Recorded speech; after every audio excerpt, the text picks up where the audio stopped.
রাসূল সাল্লাল্লাহু আলাইহি সাল্লামের কাছে যখন কোরআন নাজিল হয়েছে, তা আল্লাহ কোরআনের এই যতগুলা আয়াত আছে, যতগুলা সূরা আছে, আপনি তালাশ করে দেখেন কোথাও নবীর নাম ধরে আল্লাহ ডাক দিছে না।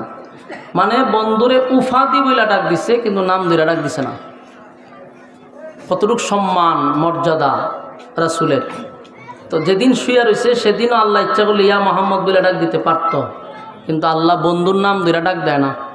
বলছি ইয়া আইয়ুহাল মুজাম্মিল, হে চাদর আবৃতওয়ালা, কুমিল লাইলা ইল্লা কালিলা, আপনি দাঁড়ান।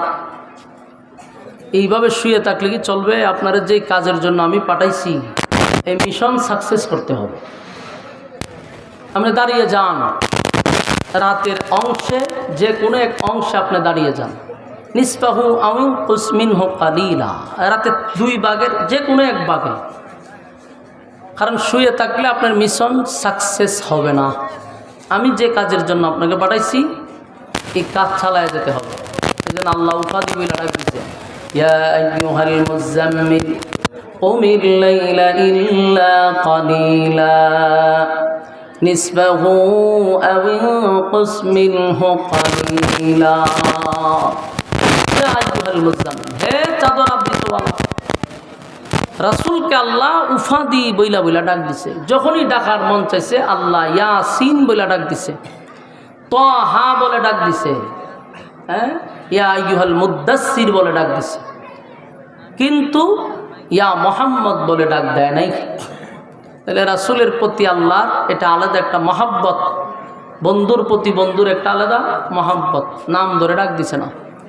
এখন দেখেন রাসূল সাল্লাল্লাহু আলাইহি সাল্লাম শুয়ে আছে, আল্লাহ বলতেছেন আপনি উঠুন, রাতের শেষ অংশে দাঁড়িয়ে যান। দাঁড়িয়ে কি করেন? ওয়ারাত্তিলিল কুরআনা তারতিলা, রাতের শেষ অংশে আপনি দাঁড়িয়ে ওয়ারাত্তিলিল কুরআনা তারতিলা, আপনি তারতিলের সাথে কোরআন তেলাওয়াত করেন। বন্ধুরে সান্ত্বনা দিতেছে, দাঁড়িয়ে যান, দাঁড়িয়ে কোরআন তেলাওয়াত করেন। তো এই যে কোরআন নাজিল হয়, রাসূল কাঁপনি শুরু করে, রাসূলের শরীরে কম্পন সৃষ্টি হয়। এই জন্য আল্লাহ মাঝখানে কোরআন বন্ধ করে দিছে 15 দিন, কেউ কয় 40 দিন।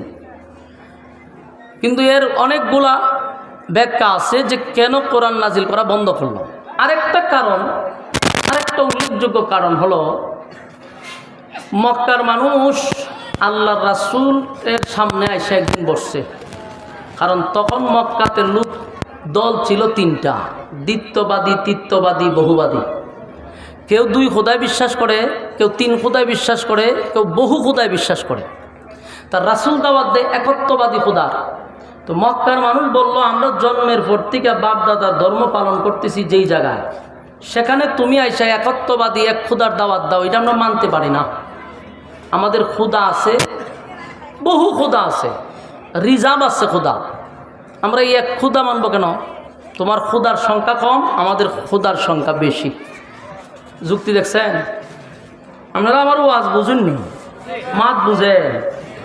আমি আপনারা সামনে বসছি, আপনারা কি নিয়ত করছেন যে কোনো কথাবার্তা আপনারা কইতেন না? হন অন্দি খুব ভালো মানুষ হয়ে গেছেন আপনারা, অন্তত ওকে হা নাটা কইেন, হা না কইেন। কতক্ষণ চিল্লাইছে হেরা, আপনারা যদি কথাই বন্ধ করে লেছেন, তা আমি বুঝুম কেমনে যে আমার কথা বুঝতেছেন? রাসূল সাল্লাল্লাহু আলাইহি সাল্লাম দাওয়াত দেখো খোদার, একজন রবের দাওয়াত দিচ্ছে, আর তারা দ্বিত্ববাদী, তৃতীয়বাদী, বহুবাদী। বহুবাদী মানে বহু খোদায় বিশ্বাস করে। তো তারা বলল যে আমরা এত খোদা থাকতে আপনি একজন খোদার দাওয়াত দেওয়ার দরকারটা কি? আমরা সাথে এসে পড়েন। আল্লাহ রাসূল বলল নিজের হাতে খোদা বানায় এটারে তোমরা নিজের হাতেই বানায় এটারে তোমরা রব মনে করো। আমি যে দাওয়াত দিচ্ছি উনি আসমান জমিনের মালিক, যার জন্ম নাই, যার মৃত্যু নাই, যার খাওয়ান নাই, যার ঘুম নাই, তিনি চিরঞ্জীব। তো তারা বহুভাবে রাসূল সাল্লাল্লাহু আলাইহি সাল্লামের সঙ্গে কথাবার্তা বলল, কিন্তু প্রশ্ন হইল যতবার রাসূলের সাথে তারা কথা বলে তারা আটকে যায়। রাসূলকে প্রশ্ন করে রাসূল উত্তর দেয়, রাসূলকে যখন প্রশ্ন করে তখন রাসূল কি উত্তর দেয়, আর রাসূল যখন তাদেরকে প্রশ্ন করে তাদের রব সম্পর্কে, তারা আটকা যায়, মানে উত্তর দিতে পারে না। তখন তারা বারবার লজ্জিত হয়েছে। লজ্জিত হওয়ার পরে এরা একটা পরামর্শ করছে যে আমরা মক্কার সব বুদ্ধিজীবী নিয়ে মোহাম্মদের কাছে যাই। কিন্তু আশ্চর্যের বিষয়, আমরা যতগুলো প্রশ্ন করি উনি খণ্ডন করে, সুন্দর করে, আমাদের সেখানে কোনো প্রশ্ন থাকে না। আর উনি যখন আমাদের রব সম্পর্কে প্রশ্ন করে আমরা উত্তর দিতে পারি না, রীতিমতো কিন্তু আমরা এক ধরনের বেজ্জতি হচ্ছি। তখন তারা পরামর্শ হলো, ঘটনাটা কি? আমরা এইভাবে বারবার যাব আর বারবার বেজ্জতি হবো, এটা তো হয় না। তো এদের মধ্যে একজন উত্তর দিল যে আমরা যদি কিয়ামত পর্যন্ত ওনার সাথে টকশুতে বসি আমরা বারবারই হারব, কারণ ওনার কাছে যে এলেম এটা আসমানি এলেম, এই এলেমের সাথে আমরা টাক্কর দিলে পারবো না। তখন বলল যে এখন আমাদের কি করার, কি করতে পারি? তো এদের মধ্যে একজনে বুদ্ধি দিল যে এক কাজ করো, আসমানি এলেমওয়ালা লোক কোথায় আছে এদেরকে হায়ার করে আইনা মোহাম্মদের সাথে বসায় দাও। তখন বলল যে আমরা এখন কোথায় পাবো? গোটা মক্কা নগরী তালাশ করছে, তাওরাতের আলেম নাই, আসমানি আলেমওয়ালা লোক নাই। এরা 450 কিলোমিটার দূর দৌড়াইয়া গেছে। কোথায়? মদিনায়। সেখানে আবার তাওরাতের আলেমের অভাব নাই। এরা সিদ্ধান্ত হলো আমরা হায়ার করে নিয়ে আসবো মোহাম্মদকে হারানোর জন্য। নাউজুবিল্লাহ, এটা কি সম্ভব? আপনারা বিগত 16 বছর টকশো দেখছেননি টিভিতে? কিতা দেখছেন? তো আওয়াজ দিনা টিকটক দেখেন বই বিয়া, তো কথা তো হইতেন বলে দেখছি। কিতা দেখছেন? 5টা নাস্তিকরে বসাইতো টকশোতে আর একজন আলেমরে নিত। এটা পরিকল্পিতভাবে আলেম সমাজকে সমাজের সামনে মানে পরিকল্পিতভাবে অপমান করা, এটা হলো তাদের মূল টার্গেট ছিল। তখন এরা উপস্থাপন যে করে এটা শুদ্ধ নাস্তিক। তো একজন আলেমরে বসাইতো, ওই 5-6টা মিললে হুজুরে ধরত। আর হুজুর আল্লাহর কি রহমত দেখেন, ঠান্ডা মাথায় এরারে সাইজ করত। আপনারা বিশেষ করে আমাদের শাখাওয়াত হোসেন রাজি সাহেবের টকশোগুলো একটু দেখেন, উনি খুব ঠান্ডা মেজাজের মানুষ। টকশোতে যখন নাস্তিকরা ওনারা ধরতো, উনি ঠান্ডা মাথায় সবগুলোরে সাইজ করত। আমি মাঝে মাঝে আশ্চর্য হইতাম যে এত উচ্চ শিক্ষিত যেগুলারে তৎকালীন সময় সরকারে বুদ্ধিজীবী হইতো। কি হইতো? বুদ্ধিজীবী। এটারে খাওয়াইয়া খাওয়াইয়া ফালতো। যেমন একটা আছেন মুরগি সুরা শাহরিয়ার কবির, এটাও আছেন বলে বুদ্ধিজীবী। এটার কাছ থেকে আবার সরকারে বুদ্ধি নিত যে কিভাবে মুরগি চুরি করা যায়, কিভাবে সাপ্লাই দেওয়া যায়। আবার এই চুরির যত বুদ্ধি আছে এই মুরগি চুরাই দিত। একবার পড়ছে আব্বাস হিসাবের কাছে, আব্বাস হিসাবে মুস না দিয়ে হের মুস সব টাইনা তুলে লাইছে। এমন ধরছে হেরে, কতক্ষণ পরে পরে আমার ছেড়ে দেওয়ান জানা, বাবারে তুই ফরসত কার কাছে? এমন জায়গা ফরসত যাই আব্বাসির সামনে বইতো তো জুতা দা বাইরে আর মুস সব পালাই দিলে। তো আমি ওই যখন সূরায়ে দুহার শানে নজুলটা আপনারা একটু পড়ে দেখতেন, আমি মিলাইছি বিষয়টা যে ঘটনা তো সত্য। তৎকালীন সময় 1400 বছর আগে মক্কার মানুষটাই বলতেছে যে মোহাম্মদের কাছে যে এলেম এটা আসমানি এলেম, এই এলেমের সাথে আমরা কোনোদিন বসে সমাধান করতে পারবো না, আমরা ওনার কাছে শিশু। ঠিক 1400 বছর পরে আমি টকশোতে দেখলাম বাংলাদেশের বড় বড় বুদ্ধিজীবী এবং বাহির থেকে ডিগ্রিওয়ালা এত শিক্ষিত লোকরা যখন আলেমদের কাছে বসে আর একজন হুজুর কথা বলতে থাকে, এরা অসহায়ের মতো তাকায় থাকে। কারণ এটা আসমানি এলেম। বলুন এটা কিসের এলেম? আসমানি। তোমরা ডিগ্রি আনছো বাহির থেকে। আরও কিছু এক্সাম্পল আমি আপনারা দিই। বাংলাদেশের 64 জেলায় ওয়াজ করে আমাদের একটা অভিজ্ঞতা আছে। যেমন আমাদের আগে অনেক সময় প্রধান অতিথি রাখে, তো প্রধান অতিথি হয় কোনো দলের নেতা আর নাহলে কোনো সংসদ সদস্য। তো এরারে দেয় 5 মিনিট বক্তব্য দিবার লেগে। তো হাজার হাজার মানুষ থাকে, মাইকটা লইয়া দাঁড়াইয়া প্রথম শুরুটা করে বিসমিল্লাহির রহমানির রহিম। ওই বিসমিল্লাহ হইতে পারে না, ওই বিসমিল্লাহ হয় নাউজুবিল্লাহ। কোরআন বিকৃত করে বক্তব্য শুরু করে, মুখা লাগে টুটে লাগে, কথা গুছাইতে পারে না। শেষে পাবলিক মারতে হয় মেলামেন বন বন আর বয়ান করে, আর বক্তব্য লাগতো না। মানুষ বিরক্ত হয় কথা শুনে। অথচ তার পিছনে ডিগ্রির অভাব নাই, সব বাহিরের ডিগ্রি, কিন্তু মানুষের সামনে কথাটুকু গুছাইয়া বলতে পারে না। আপনি একজন আলেম বসায় দেন লক্ষ লক্ষ মানুষের সামনে, ঘন্টার পর ঘন্টা কথা বলতেই থাকবে, টুডে আর জিব্বায় লাগবে না। এটা দুনিয়াবি আলেম নয়, এটা আসমানি।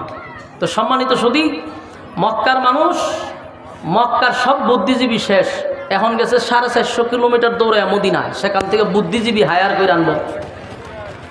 মদিনায় গিয়ে তাওরাতের আলেমদেরকে বলল যে আমরা ভারাক্রান্ত মন নিয়ে আসছি আপনাদের কাছে, বড় কষ্ট নিয়ে আসছি। বলে কি কষ্ট?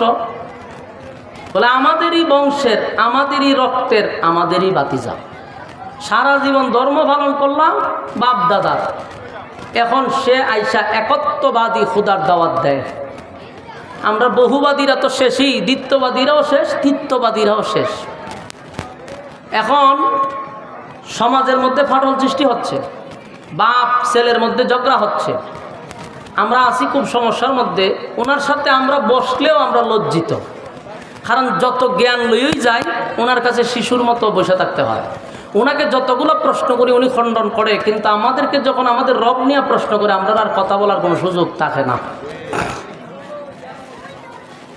তো তাওরাতের আলেমদের কাছে গেছে তো পণ্ডিত, এরা কথাগুলি বইলা তাওরাত কিতাব দেখতেছে আর বলতেছে যে হ্যাঁ আমরা যার অপেক্ষা করতেছি সে অলরেডি চলেও আসছে, নবুয়ত পাইও ফলাইছে। আমরা তো এই লোকের অপেক্ষায় ছিলাম যে উনি আসবেন, আর অলরেডি আইসও পড়ছে, নবুয়তও পাইছে। তখন বলল যে আমরা বলি তোমরা উত্তর দাও। ওই তাওরাতের আলেমরা বলতেছে ওনার বংশটা কি কুরাইশ বংশ? বলে হ। বাবার নাম কি আব্দুল্লাহ ছিল? বলে হ। দাদার নাম কি আব্দুল মুত্তালিব? বলে হ। মা কে আমেনা ছিল? বলে এটাও ঠিক। দাদা কে আব্দুল মুত্তালিব ওই খানায় কাবার মোতাবল্লি ছিল? বলে এটাও ঠিক। আরো অনেকগুলো প্রশ্ন করছে, একটার পর একটা। মক্কার মানুষের উত্তর দিয়ে হেরা মাথা দাঁত দিয়ে হয় আমরা যা কইবার আছি না সে বেশি এরা জানে।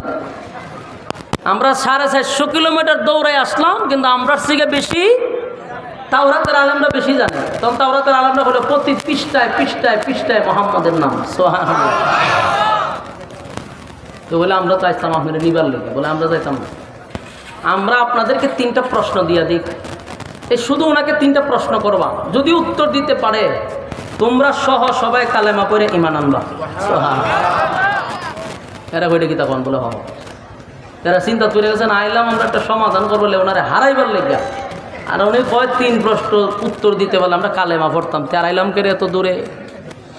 তখন মদিনার পণ্ডিতরা বলল যে এই 3 প্রশ্নের জবাব একমাত্র নবী রাসূল ছাড়া পৃথিবীর কেউ দিতে পারবে না। উনি উত্তর দিলেই বুঝবেন উনি আল্লাহর পাঠানো পয়গম্বর, এতে কোনো সন্দেহ নেই।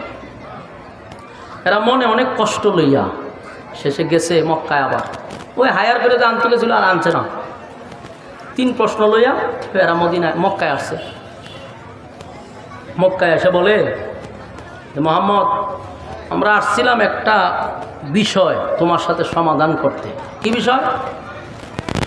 বলে আমরা চিন্তা করে দেখলাম তোমার সাথে ঝগড়াঝাটি করে লাভ নাই, তুমি আমাদেরই বংশের, আমাদেরই রক্তের, আমরাও চাই তোমার কালেমা পড়ে ঈমান আনতে। একটা কথা ইয়াদ রাখবেন, দুষ্ট লোকের মিষ্টি কথা। এরা খুব মিষ্টি মিষ্টি করে কথা কইতেছে যে আমরা চাচ্ছি তোমার সাথে অনর্থক দ্বন্দ্বে জড়ানোর কোনো দরকার নাই, তোমার কালেমাটাই পড়তে চাই, তবে শর্ত। তবে কি শর্ত? কালেমা পড়বি তো শর্ত দেশ কা তো দিছে শর্ত। কি শর্ত? যে আমরা এই 3টা প্রশ্নের জবাব দিবা। 3 প্রশ্নের জবাব দিতে পারলে ওই গুহাবাসীর 1 নাম্বার প্রশ্ন আসহাবে কাহাফের ঘটনা, 2 নাম্বার হলো যে রূহ সম্পর্কে, 3 নাম্বার হলো একজন বাদশা জুলকারনাইন, এই বাদশার ব্যাপারে আমাদেরকে তথ্য দিবা, ডিটেলস বর্ণনা করবা, আমরা কালেমা পড়ে ঈমান আনব। রাসূল চিন্তা করে দেখলো যারা আসছে মক্কার সব বড় বড় মাতা, এরা যদি কালেমা পড়ে তাহলে বাধা দেওয়ার আর কেউ নাই। কথা বুঝতেছে? রাসূল খুব খুশি, খুব খুশি। বললো ঠিক আছে, আগামীকালকেই আপনাদের 3 প্রশ্নের জবাব দেওয়া হবে। মক্কার মানুষ চলে গেল আগামীকালকের জন্য অপেক্ষায়। আগামীকালকে আবার টিম নিয়ে আসছে, কিন্তু ঘটনাক্রমে সেদিন জিব্রাইল সকালেও আসে নাই, বিকালেও আসে নাই, দিনও আসে নাই। রাসূলের ধারণা ছিল সকাল বিকাল জিব্রাইল আসে, 3 প্রশ্নের জবাব বইলা দিব, আমি তাদেরকে আবার উত্তর দিয়ে দিব। কিন্তু জিব্রাইল তো আসলো না। পরের দিন এরা সব লই আইছে বুদ্ধিজীবী, ও কেউ উত্তর কেউ আজকেও হবে না, আগামীকালকে। সেদিনও তারা চলে গেল, কিন্তু সেদিনও জিব্রাইল আসে নাই। আবার আসছে তারা, রাসূল ভাই আজকেও হবে না, আগামীকালকে। তারা চলে গেছে, জিব্রাইল এদিনও আসে না। 1 দিন 2 দিন 3 দিন 4 দিন 6 দিন হয়ে গেছে, উত্তরও দেয় না, জিব্রাইলও আসে না। আচ্ছা কোন তো দেখি মক্কার মানুষ এখন বসে থাকবো না সমালোচনা করব? আমি একটা এক্সাম্পল দিই। আপনার এই গ্রামের নাম কি? আউলিয়াবাদ। আউলিয়াবাদের কেন্দ্রীয় মসজিদের ইমাম সাহেবের কাছে যদি আপনি গিয়ে এখন হুজুর আমি একটা মাসলা লইয়েছি, আমার একটু কইয়া দেন, হুজুর আপনারে বললো আগামীকালকে, তা আপনিও মনে মনে ভাবছেন ঠিক আছে হুজুরের মতো আলাদা দরকার আছে, উনি করুক, এরপরে আমাদেরকে বলবে। আগামীকালকে গেছেন ইমাম সাহেবের কাছে, ইমাম সাহেব আজকে হইতো না, ও ব্যস্ত আছি কালকে। এরপরে গেলেন না আজকে হইতো না কালকে, হইতে করতে আপনার যদি 3 দিন ঘুরায় আপনি কি করবেন? আপনি দোকানে গিয়ে সেটা হুজুরের বিরুদ্ধে কইতেন না? হ্যাঁ, ওই দোকানও চা খাইবেন আর কইবেন যে আমরা যে মসজিদের ইমাম সাহেব রাখছে হুদ্দা ফাও, বেচারা কোনো ইমাম সাহেবই না, খালি গরম ভাত খাওয়াই আর বেতন দেই, বেটার কোনো এলেম খালামও নাই। 1 মাসলা লিয়ে গেছেন, আজকে 6 দিন ধরে ঘুরাইতেছে, এবার মসজিদে বাইর করে না কেন? এরকম সমালোচনা সারা গ্রামে আপনি করবেন। ঠিক মক্কার মানুষ নবীর বিরুদ্ধে একইভাবে গ্রামে গঞ্জে শহরে বন্দরে সব জায়গায় নবীর বিরুদ্ধে অপপ্রচার শুরু করছে। হয় মোহাম্মদ আমাদেরকে ধোঁকা দিচ্ছে, আগেই বলছিলাম, কিন্তু সে আমাদেরকে বাপদাদার ধর্মের মধ্যে সুনকালি দিয়া নতুন ধর্ম গ্রহণ করাচ্ছে। দেখছো 3 প্রশ্নের জবাব দিতে পারে না, সে রাসূল হতে পারে না। নাউজুবিল্লাহ। গাল মন্দ শুরু হয়েছে, 1 দিন নয়, 2 দিন নয়, 10 দিন, 12 দিন, 15 দিন। এইটা ধরে লাগছে না, এটা ধরে বাইন্দলেন পাওয়া তো হয়তো না, এটা কথা দেখছেন নি কেন? কারিয়া আপনারা কিতা করেন? তৈরি এনে বয় তো রাখেন, এরে দিয়ে ওয়াজ করাম আধা ঘন্টা, কথা কয়েন আল্লাহর হস্তে, মনোযোগ দিয়ে শুনেন। আপনারা যদি ভূমিকাটা মনোযোগ দিয়ে না শুনেন, সামনের আলোচনাটা আপনারা বুঝতে কঠিন হবে। আপনারা স্বার্থেই কথা বলে আমার কোনো অসুবিধা আছে, আমি আমার ওয়াজ করে যেতাম, কিন্তু আমার কথা ওয়াজটা তো বুঝতেইব, এই জন্যই ডি করি। নাহলে হ্যাঁ কথা কয়, আমার সমস্যা কি? আমার চিন্তা হলে যে গরিব ভাই চাই আমি কোনো সময় কাটায় জায়গা, কিন্তু এটা তো ভাই কোনো সিস্টেম না। আমি এত দূর থেকে আমার কায়ম মোল্লা ভাই আনছি এখানে, আপনারা যদি ওয়াজটা বাড়িতে না লয়ে যেতে পারেন, এরকম ওয়াজ করার কোনো দরকার নেই। ওয়াজ বাড়িতে যেতে হইব। ওয়াজ শুরু করলাম কেন, শেষ করলাম কক্সবাজার, ইজাত ওয়াজ আমি করিও না, ওয়াজ আপনার বাড়িতে যেতে হইব। এই জন্য আগে শানে নজরুলরা বুঝেন সূরাটা কেন নাজিল হলো, নাজিলটা কেন হয়েছে এটা বুঝলে এরপরে তরজমায় গেলে আরো সহজ হবে, ঠিক না? মনোযোগ দিয়ে শুনে।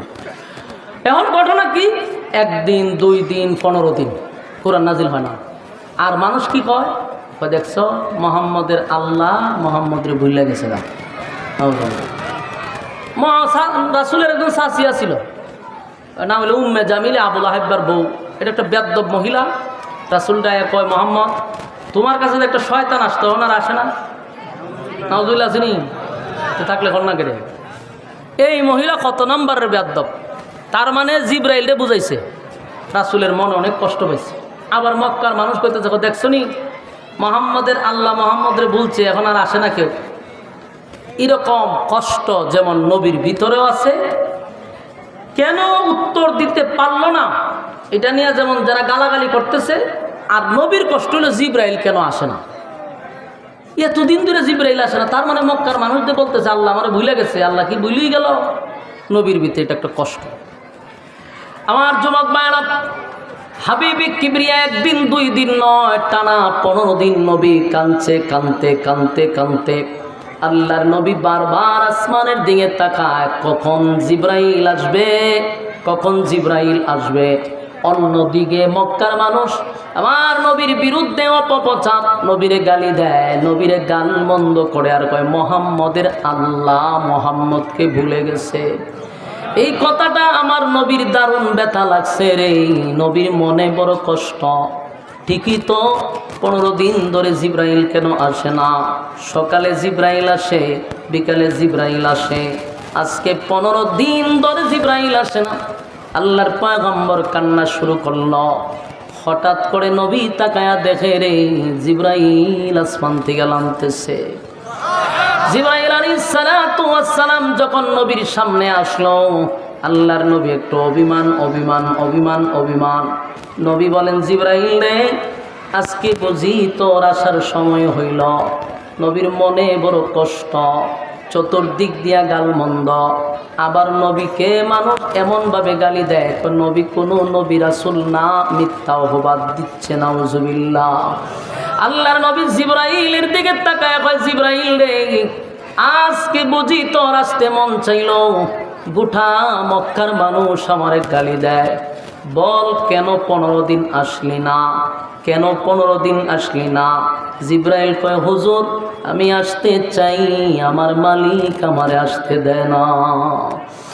আল্লাহর নবী বলেন জিব্রাইল তাহলে কি মক্কার মানুষ যা বলে তা সত্য? আমার মালিক কি তাহলে আমারে ভুলাই গেছে? আমার মালিক কি আমারে ভুলে গেছে? জিব্রাইল কয় হুজুর না, আপনারে আপনার মালিক ভুলতে পারে না, বলতে পারে না। তবে আপনার মালিক আপনার একটা কথার উপরে অসন্তুষ্ট, আল্লাহর কাছে কথাটা পছন্দ হয় নাই। আল্লাহ বলেন বন্ধু 3টা প্রশ্ন লইয়া আপনার কাছে মক্কার মানুষ আসলো, আপনি তাদেরকে জবাব দিলেন, আগামীকালকে আপনি তাদের উত্তর দিয়া দিবেন। এই কথাটা আমি আল্লাহর কাছে মোটেও পছন্দ হয় নাই। আল্লাহর কাছে পছন্দ না হওয়ার কারণে 1 দিন 2 দিন নয়, 15 দিন পর্যন্ত কোরআন নাজিল বন্ধ। 15 দিন নবীর চোখ দিয়া পানি ঝরছে, 15 দিন নবী গালমন্দ শুনছে, শুধু এতটুক কথা বলার কারণে যে আগামীকালকে প্রশ্নের জবাব দিব। মাঝখানে একটা কথা নবী বলে নাই, সেই কথাটা হলো ইনশাআল্লাহ। যেরকম কি ইনশাআল্লাহ, ইনশাআল্লাহ না বলার কারণে 15 দিন আমার নবী কানল। যুবক ভাইরা, মুরব্বী বাবারা, এখান থেকে উম্মতের বড় শিক্ষা আছে, বড় শিক্ষা আছে। 15 দিন নবী কাঁদছে ইনশাআল্লাহ না বলার কারণে। আমরা যদি ইনশাআল্লাহ না বলি তাহলে 15 দিন নবী যেমন কাঁদছে, যেমন কষ্ট পাইছে, এর থেকে বড় মুসিবত আসবে আমাদের উপরে। নবীর ক্ষেত্রে যদি 15 দিন কাঁদতে হয় গো, তাহলে যেই লোকটা ইনশাআল্লাহ বলে না, এর খেসারত কিন্তু তোমার আমার দিতে হবে। কারণ আমরা অনেক সময় বলি টাঙ্গাইল থেকে আমি ঢাকা যাব, এই মাঝখানে একটা কথা বলতে হবে ইনশাআল্লাহ, কথা হয় না? ওরে বাইরে একটা আওয়াজ দেন, কি বলতেই বল, মাঝখানে ইনশাআল্লাহ বলতে হবে। আপনি বললেন যে আমি ঢাকা যাব, তো ঢাকা যাবেন আপনি কেন দেবেন ইনশাআল্লাহ না বললে? এখন আসুন ইনশাআল্লাহ শব্দের অর্থ জানা দরকার। ইনশাআল্লাহ শব্দের অর্থ হলো আল্লাহ যদি চায়। বলুন ইনশাআল্লাহ শব্দের অর্থ কি? আল্লাহ যদি চায়। তা আপনি ঢাকা যাইবেন, আল্লাহ যদি না চায় আপনি কেন দেবেন? আপনি বলছেন ঢাকা যাবেন, কিন্তু মাঝ রাস্তায় আপনি গাড়ির চাক্কার তলে পড়ে গেলেন, আল্লাহ চায় নাই, যেতে পারেন নাই, কিন্তু আপনি কইছেন আপনি ঢাকা যাবেন, আল্লাহ হয়ে চাক্কার তলে ভালাই দিলাম, কেন দেবি? এই জন্য আমরা সব কথাই বলবো ইনশাআল্লাহ, কথা হয় না। আপনি বললেন আমি খানা খাবো দুপুরে, মাঝখানে ইনশাআল্লাহ নাই, তো খাইবেন কেমনে? বললেন ইনশাআল্লাহ, তৈলে খাইতে পারবেন। আর যদি না খানা খাবো ইনশাআল্লাহ নাই, তৈলে খানা ঠিকই থাকবে, একেবারে রোস পোলাও সব গরম ঠিকই আছে, কিন্তু আপনি খাইতে পারলেন না, খাইবার সময়টুকু আপনার দেওয়া হবে না। ও বাস্তব না বাস্তব? 5 আগস্টের কথা আপনার ইয়াদ না?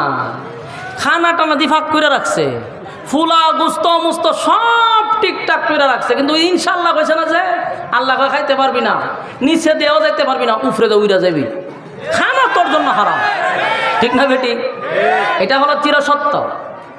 আমি বলছি খানা খাবো, কিন্তু আল্লাহ কয় তোর আর বাংলাদেশে 1 মুঠো খাবারও তোর রিজিকে নাই, খাইতে পারবি না, তোর খাবার অন্যরা খাইব। যারা গণভবনে ঢুকছে এরা গিয়া খাইছে, গিয়া দেখে মাশাআল্লাহ গরম, একবারে গরম, তখন বোঝা যায় এরার লেগে ভাগ করে তুইছে। যার খাওয়ার কথা ছিল সে কি খাইতে পারছে? যার খাওয়ার কথা ছিল সেও খেতে পারল না, অথচ কত স্বপ্ন, কত পোলাও, কত রোস, কত মেহমানের জন্য খাবার পাক করার রেডি ছিল, কিন্তু আল্লাহ যদি খাইতে না দেয় রে, সব তোমার সামনে থাকলেও খাইতে পারবা না। এটাই হলো চিরবাস্তব, ঠিক নেই? খার খাবার খেয়ে খাইলো, হ্যাঁ খার খাওয়ান খেয়ে খাইলো। আচ্ছা জীবনে কি কেউ ভাবছে প্রধানমন্ত্রীর খাবার সাধারণ জনগণে খাইব? এটা কোনোদিন ভাবা যায়? আল্লাহ যদি চায় প্রধানমন্ত্রীর খাবার সাধারণ কৃষকেও খাইতে পারে, যেটা অসম্ভব এটা সম্ভব করে কে? এইটা নিয়ে আপনি একটু ভাইবেন। জীবনে কোনোদিন কল্পনাও করা যায় না। যে ডক্টর ইউনূসের খাবার মনে করেন সাজায়া রাখছে, আমি বক্তায় গিয়া খামো, এটা কল্পনা করা যায়? কিন্তু আল্লাহ যদি চায় তাহলে এরকমটা কইরা দেখাইতে পারে, দেখায় না? শেখ হাসিনার খাবার আপনি খাইবেন, এটা কি আপনি ঘুমায় কল্পনা করছেন কোনোদিন? স্বপ্নে দেখলো তো আপনার 3 বার আস্তা করলে ভর্তি হইব, বুকে ফু দিতে হইব, এরপর আয়তুল কুরসি ভর্তি হইব, আরও 5 জন মৌলবী ডেকে নামে শরীরে ফু দিতে হইব। যে আপনি কেড়ে মনে মনে ভাবছেন, এটাই আপনার অপরাধ। তাবিজ গলা ঝুলাই দেওয়ার দরকার আপনার, যে কেন আপনি ভাবলেন? কিন্তু অসম্ভবটাকে আল্লাহ সম্ভব করে দেখাইছে। যার জন্য খাবার রেডি, হেরে আল্লাহ গাঢ় দৌড়ে উপরে দৌড়াই দিছে, আর নিচে দিয়া এক কৃষকরা খানা খায়, ভোলা বানে খায়। সুবহানাল্লাহ। এটা হলো ইনশাআল্লাহর গুণ। এটা কি ইনশাআল্লাহ খানা খাবো যদি কইতো, তাহলে আল্লাহ এক মডেলের খাওয়াই আর উপরে তো লইলে কথা কই না দি। কিন্তু ইনশাআল্লাহ বলে নাই। আপনারাও সব কাজে আজকের পর থেকে কি বলবেন? ওই যে ইনশাআল্লাহ যে কইতো না, এরা আওয়াজই বোঝা যায়। এরা আল্লাহ কোন পদার্থ দিয়া বানাইছে আল্লাহ মাবুদ ভালো জানে। এই মিয়া ইনশাআল্লাহ কইবেন নি?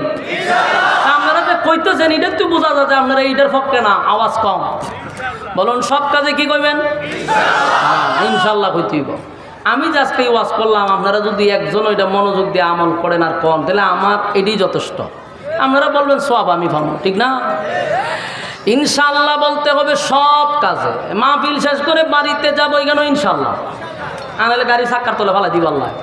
হ্যাঁ বলবেন ইনশাআল্লাহ সব কাজে কি ইনশাআল্লাহ বলতে হবে। ইনশাআল্লাহ বলতে হবে, সব কাজের শুরুতেই হবে ইনশাআল্লাহ।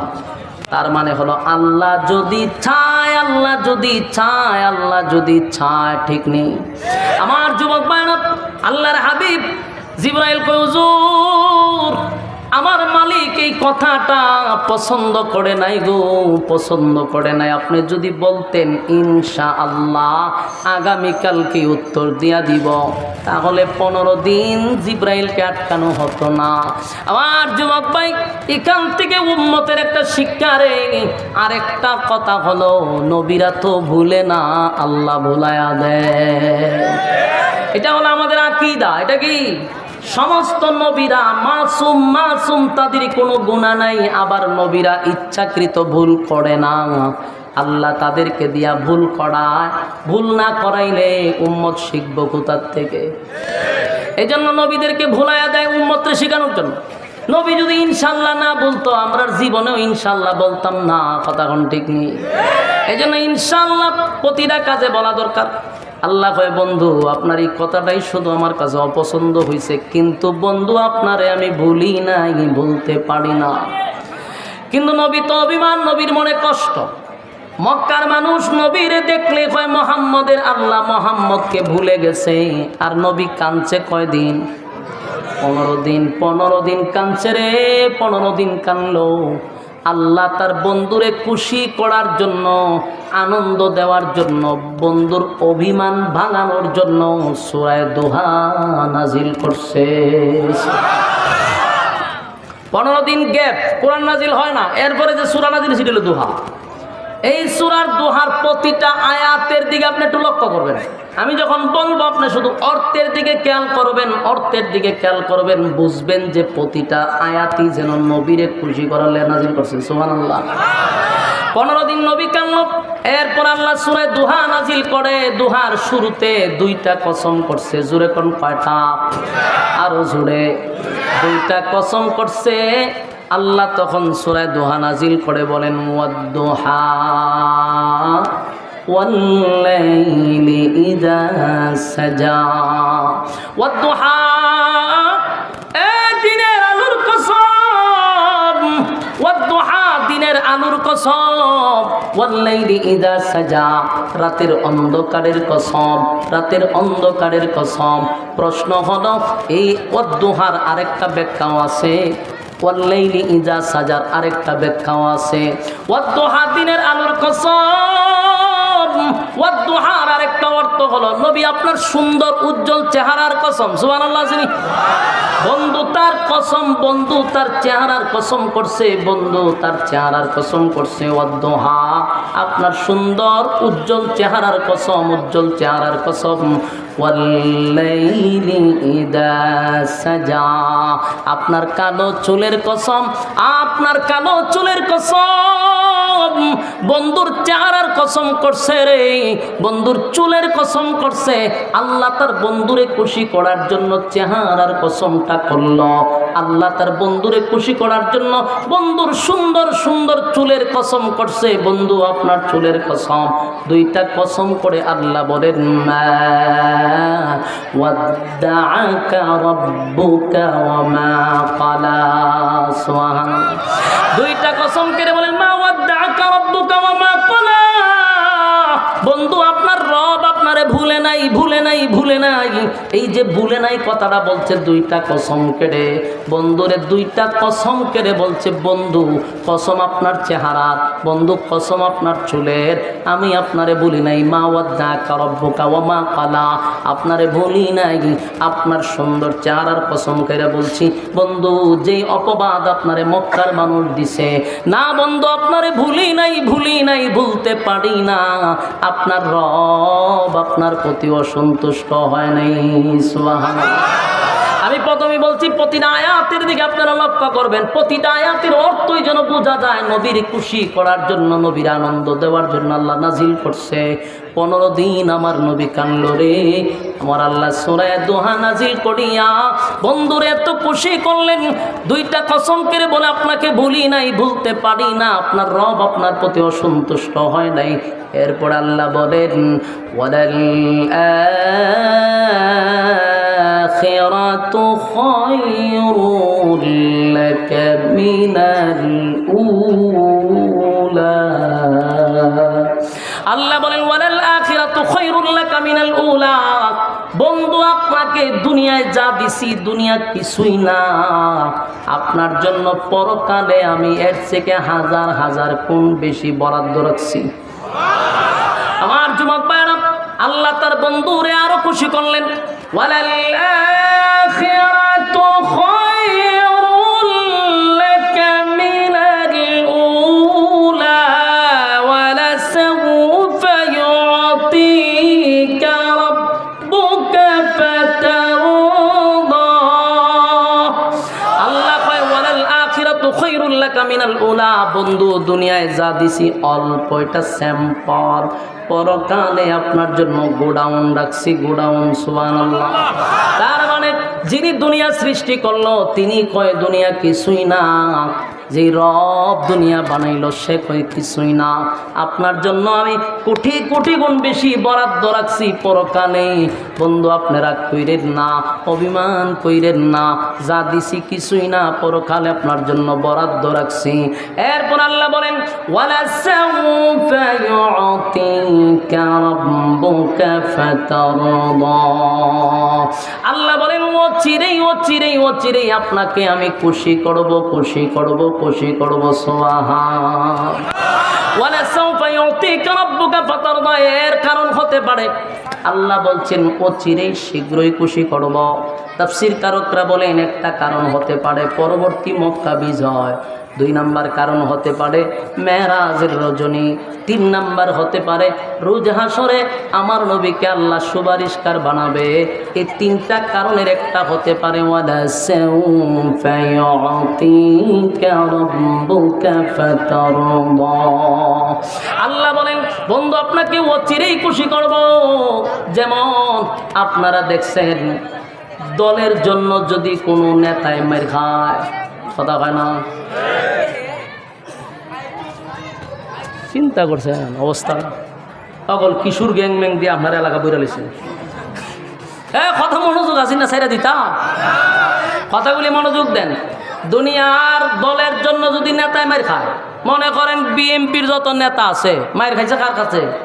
আওয়ামী লীগের কাছে। জনমের বাদাম খাইছে না, আমার কথা কয় না, বাদাম দিছে তো আওয়ামী লীগে ভিড়াইছে।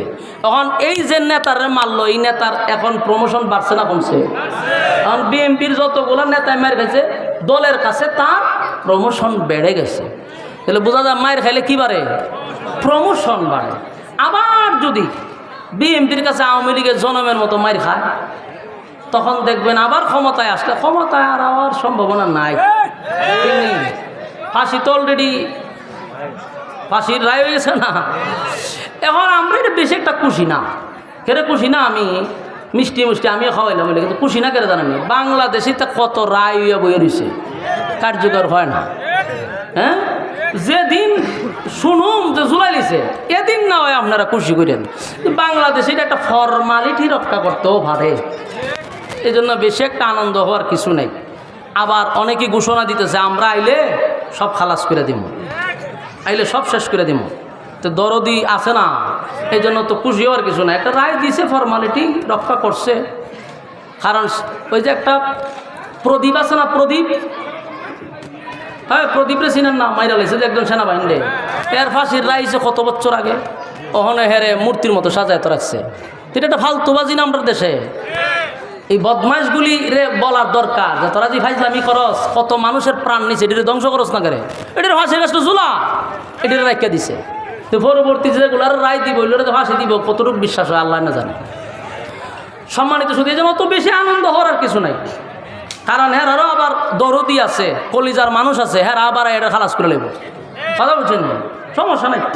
তো মূল কথা হইল, যদি নেতা কারো দলের জন্য মাইর খায়, ওই নেতার প্রমোশন বাড়ায়া দেয়, দল বাড়ায়া দেয়, ঠিক নেই? দেখবেন ক্ষমতায় আসলে পরে যে নেতা বেশি মাইর গেছে তারা টাকা পয়সা দিয়ে হবে একটা কাজ করো, তুমি বিভিন্ন দেশে একটু ভ্রমণ করে আসো, কারণ তুমি তো অনেক মাইর টের খাইছো, আয়না করে থাকছো, বিভিন্ন পেশার তোমার মাথার উপর দিয়ে গেছে, একটু এনজয় করে আসো, মাইন্ডটা ফ্রেশ করে আসো। কোথায় যাইবা? ইউরোপ, আমেরিকা, সিঙ্গাপুর, বিভিন্ন দেশে, থাইল্যান্ড যাইবা। তো নেতায় যায় গিয়া সেরা সাগরের ভাড়া বোতল লইয়া বয়, বোতল টানে আর এনজয় করে, আর হুর ফুরি তো সামনে আসো, এটার নাম এনজয়। এটার নাম কি? বোতল টানন আর হুর ফুরি নিয়ে নাচানাচি করন সাগরের ভাড়া, এটার নাম হলো এনজয়। নেতায় যদি মায়ের খাওয়ার পরে এনজয় হওয়ার সুযোগ পায়, আল্লাহ হয় আমার বন্ধু আমার দল করতে গিয়ে মায়ের হয়েছে। বলুন, আল্লাহ রাসূল খার দল করছে, মায়ের খাইছিনি, গালি শুনছিনি? আল্লাহ কি কয়? দুনিয়ার নেতারা যদি ভ্রমণ করার সুযোগ পায়, প্রমোশন বাড়ে, আমার বন্ধু আমার দল করতে গিয়ে মায়ের খাইছে, আমি আমার বন্ধুর প্রমোশন বাড়াইয়া দেব, আমি আমার বন্ধুরে ভ্রমণ করাবো। তবে দুনিয়ার নেতারা ভ্রমণ করে দুনিয়ার ভিতরে, আমি আমার বন্ধুরে দুনিয়াতে ভ্রমণ করাবো না, ভ্রমণ করাবো 7 আসমানের উপরে। আল্লাহ বলেন ওয়ালা সাউফা ইউতিকা রাব্বুকা ফাতারদা। আল্লাহ বলেন অচিরেই আপনাকে আমি খুশি করব বন্ধু, অচিরেই আপনাকে আমি খুশি করব। তাই আল্লাহ বলেন হয়তো ভাই খুশিটা মেরাজের রজনী হতে পারে, বন্ধুরে বন্ধু খুশি করার জন্য ইনভাইট করছে, দাওয়াত দিয়ে আনছে, আসেন বন্ধু আপনি অনেক কষ্ট করছেন, আপনার একটু আমি ভ্রমণ করাবো। দুনিয়ার কোথাও ভ্রমণ নয় গো, একটা প্রাইভেট কার দিয়া বাইতুল মুকাদ্দাস, সেখানে গিয়া ইমাম বানাইয়া সমস্ত নবীদেরকে আল্লাহ মুসল্লি বানাইয়া নবীর একটা উপাধি দিয়া দিল ইমামুল মুরসালিন, সুবহানাল্লাহ। আরেকটা প্রাইভেট কার দিয়া প্রথম আসমানে নিয়ে গেল, সেখানকার ফেরেশতাদের সঙ্গে দেখা সাক্ষাৎ হইল। এরপরে 2 নাম্বার আসমানে, সেখানেও কথাবার্তা হলো। 3 number, 4 number, 5 number, 6 number, 7 number, সব আসমানগুলোতে সমস্ত ফেরেশতার সঙ্গে নবী কথা বলল। এরপরে ডাইরেক্ট আরেকটা প্রাইভেট কারে নিয়ে গেল একেবারে সিদরাতুল মুনতাহায়। সেখানে যাওয়ার পরে জিবরাইলকে হুজুর এখন যে গাড়ি আসবে সেই গাড়িতে ওঠার টিকিট আমারে দিছে না। সুবহানাল্লাহ। একটা টিকিট আছে শুধু আপনার, আমার টিকিট নাই, সুতরাং আপনি এখন চলে যান। পয়গম্বরকে সিদরাতুল মুনতাহা থেকে আরশে আজিম পর্যন্ত নিয়ে গেছে, সুবহানাল্লাহ। সেখানে যাওয়ার পরে আল্লাহ বলে বন্ধু আপনি আসছেন, দুনিয়ার নেতারা দুনিয়ায় ভ্রমণ করে, আমি আপনারে 7 আসমান ভ্রমণ করাবো। 7 আসমান ভ্রমণ করাইয়া বন্ধু জান্নাত জাহান্নাম দেখাবো, জান্নাত জাহান্নাম দেখাইয়া হাউজে কাউসার দেখাইয়া বন্ধুরে আবার দুনিয়ায় পাঠাইছে। ওয়ালা সাউফা ইউতিকা রাব্বুকা ফাতারদা, এটাও একটা কারণ হতে পারে। আল্লাহ বলেন ওয়ালা সাউফা ইউতিকা রাব্বুকা ফাতারদা। এর ব্যাখ্যা পরবর্তী মক্কা বিজয় হতে পারে। তার মানে আল্লাহ প্রতিটা আয়াতে আমার নবীরে খুশি করছে। জোরে জোরে কোন সুবহানাল্লাহ। এরপর আল্লাহ বলেন আলাম ইয়াজিদকা ইয়াতীমান ফাআওয়া। ইয়াত আল্লাহ বলেন বন্ধু আপনি তো ইয়েতিম ছিলেন, আমি আপনার আশ্রয় দিছি। প্রশ্ন হলো মাঝখানে ইয়েতিম ঢুকাইল কেন? এই আয়াতটা কেন আল্লাহ ঢুকায়া দিল? এর কারণ হলো কোনো মানুষ যদি কারো সঙ্গে অভিমান করে, বন্ধুর সঙ্গে যদি বন্ধু অভিমান করে, তার রাগ ভাঙানোর জন্য, তারে খুশি করার জন্য অতীতের কিছু কথা তুইলা ধরে। বন্ধু তুই যে রাগ করছ, তোর আমি ভালোবাসি না। তুই যে সময় ব্যবসায় লস খাইলি, আমি তোরে টাকা দিয়া ব্যবসা ধরাইয়া দিছি। বন্ধু অমুক জায়গায় মুসিবতে পড়ছিলে, আমি তোরে উদ্ধার করছি। বন্ধু আমি তোরে এই জিনিসটা নিজে না রেখে তোরে দিছি। বন্ধু তুই এমন জায়গায় মুসিবতে ছিলি, উদ্ধার করছি। তুই অসহায় ছিলি, আমি তোর পাশে ছিলাম। ঠিক না বেটি? বন্ধুর অভিমান ভাঙায় দেয়, পুরাতন কিছু কথা বইলা বইলা তার কাছে বিশ্বাসযোগ্য করে যে দেখ অতীতেই তোরে বলছি না, আর এখন বলবো কেমনে? ঠিক নেই। আল্লাহ বলেন আলাম ইয়াজিদকা ইয়াতীমান ফাআওয়া।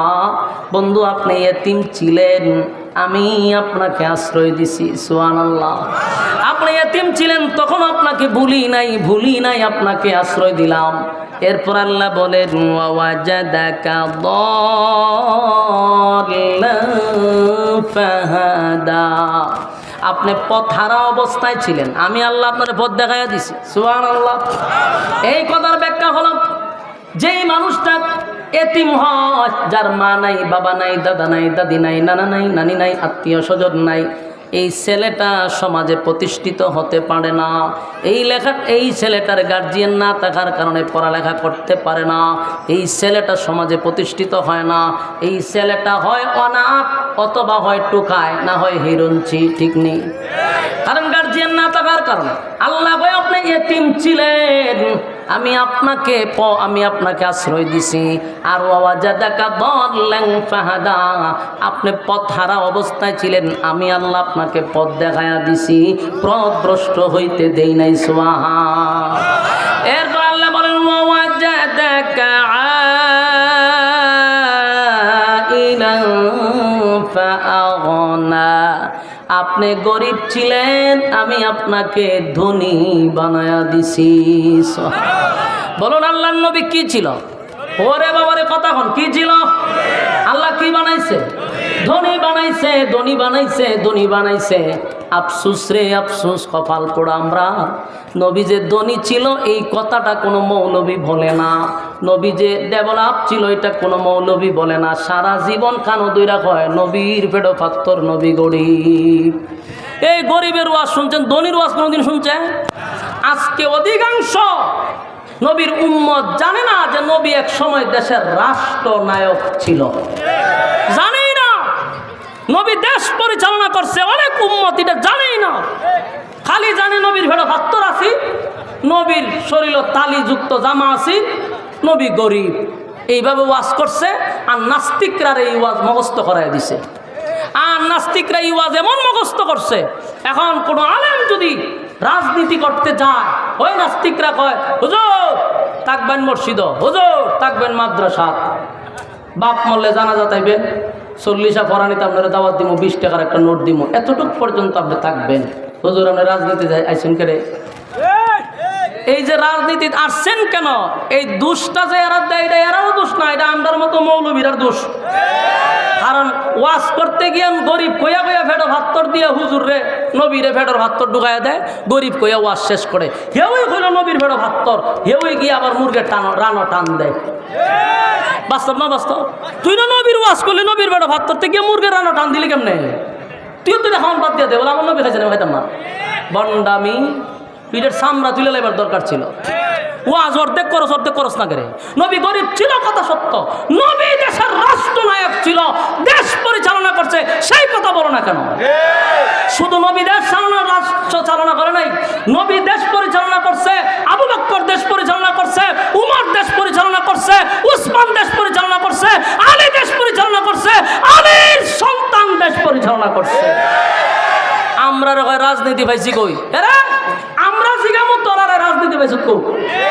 আমরা জিজ্ঞাসা আমরা রাজনীতি কোথার থেকে পাইছি যদি জিজ্ঞাসা করো, আমাদের বলার মতো এভিডেন্স আছে, বলতে পারবো রাজনীতি কোথার থেকে শুরু করছি, কোথায় গিয়ে শেষ করব, আমাদের শুরু আছে, আমাদের শেষ আছে। কিন্তু আমরা যদি তোরা কই কোথার থেকে রাজনীতি পাইছ, কসম খোদার বলতে পারবি না।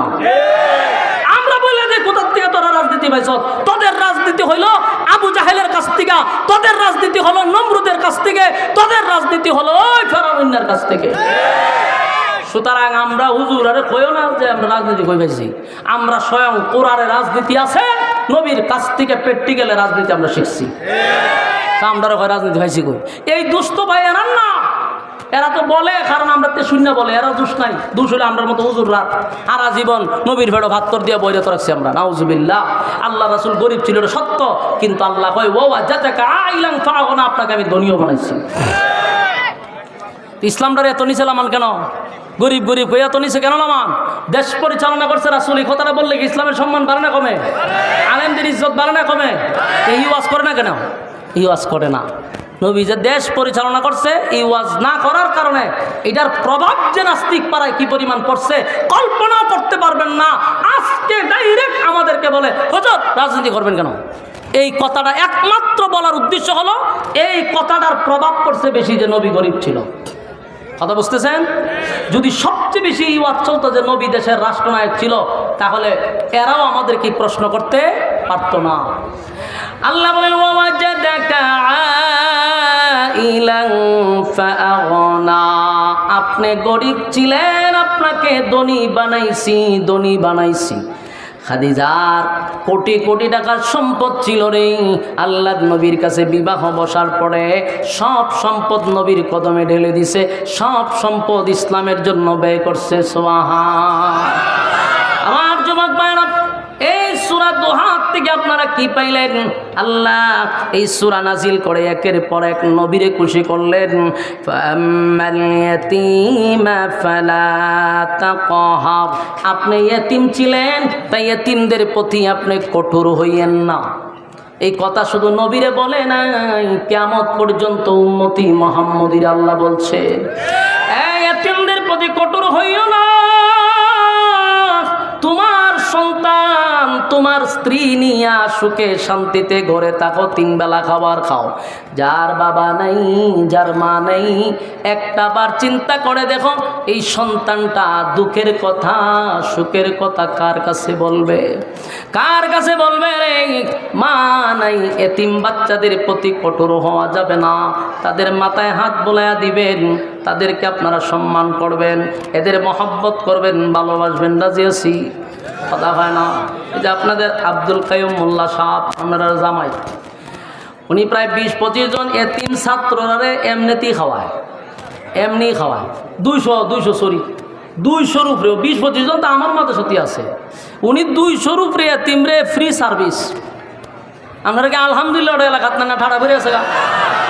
চিন্তা করেন এই জায়গাটা কই তোরা দিকা আমরা কয়জনটা খাওয়া? 200 লোক সে খাওয়ায়। তো ওনার কাছে যদি অর্থ না থাকে, 200 এতিম ছাত্রের ভালবো কে? এই জন্য আলেমদেরও কিছু অর্থের দরকার আছে না নাই? ভালো কাজও লাগে টেকা থাকলে। আমরা টেকা হইলে সিনেমা হল বানাই না তো, আমরা টেকা হইলে ওই টেকা দিয়ে সেটা আখাম কুহামো লাগাই না। এই টাকা আলেমদের থাকলে, আলেমদের টেকা থাকলে মানুষ গড়ার কারখানা তৈরি করা হয়। সুতরাং আপনারা এই যে আপনাদের কাইয়ুমুল্লাহ সাহেব বিশাল মাদ্রাসা, এই মাদ্রাসা গেলে সিরিয়ালই পাওয়া যায় না। হাজার হাজার ছাত্র, এর মধ্যে এতিম আছে 200-র উপরে, ফ্রি সার্ভিস। আর মাদ্রাসার ব্যাপারে তো ওয়াজ করে লাভ নাই। ইন্টারন্যাশনাল এক মাদ্রাসা, যেখানে আর রাইহান ইন্টারন্যাশনাল মাদ্রাসা, রাইহান যে মাদ্রাসা পড়ালেখা করছে। তো সম্মানিত সুধী, বলুন আলেমদের টাকার দরকার আছে না নাই? আজকে গরিব কইতে আপনারা ইসলামটারে কই নিয়ে তুইছেন, 12টা বাজাইছেন তো। আর আমাদের মতো কিছু স্বভাব খারাপ আছে হুজুররার, পাঞ্জাবি বলতে ফিসা থেকে উঠতে জায়গা মনে করি এটা বুঝি বুজুর্গ গেরি দেখায়। পাঞ্জাবি তোর ফিসে উঠতে করে তুই ইস্তারিতে পাঞ্জাবি সুন্দর করে পরিষ্কার কর। ইসলাম তোর এত নোংরা ভাবে থাকার জন্য বলে নাই, তুই ইসলামটারে 12টা বাজাইতেছস। এটা সুফিগিরি দেখায়, পাঞ্জাবির মধ্যে ফাঁসমন লেগে রয়েছে, টুপির মধ্যে লেগে রয়েছে ফাঁসমন, এর কাছে গেলে ভাড়ার বন্ধ করে। হে আবার সুফিগিরি দেখায়, এটা আপনাকে ইসলাম বলে না। আপনার টাকা আছে, শান শৌকতে চলেন, ইসলাম আপনাকে এটাই বলছে।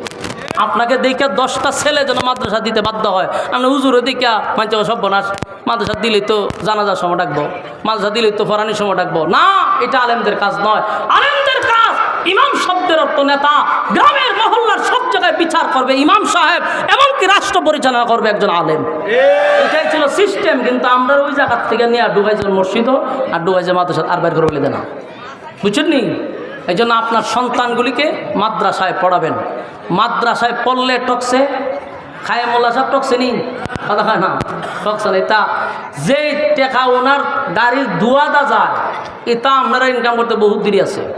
তো মাদ্রাসাত পড়াই কি উনি ঠকছে নি, কথা হয় না। এই জন্য আমরা একসময় হয়তো মাদ্রাসাত পড়াইলে খাইতে হয়তো না, বেটা খাইবার লাগে আমরা মাঝে পাগল করে খাই না, আমরা খাইই না।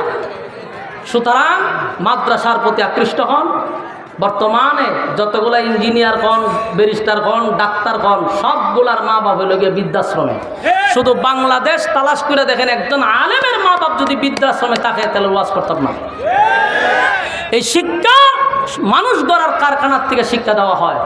সত্যিকারের মানুষ হইতে গেলে দ্বীনি শিক্ষা ছাড়া বিকল্প কোনো রাস্তা নেই। আল্লাহ আমাদেরকে বুঝার, মানার, আমল করার তৌফিক দান করুক, সকলে বলি আমিন। কথাগুলি আপনারা সামনে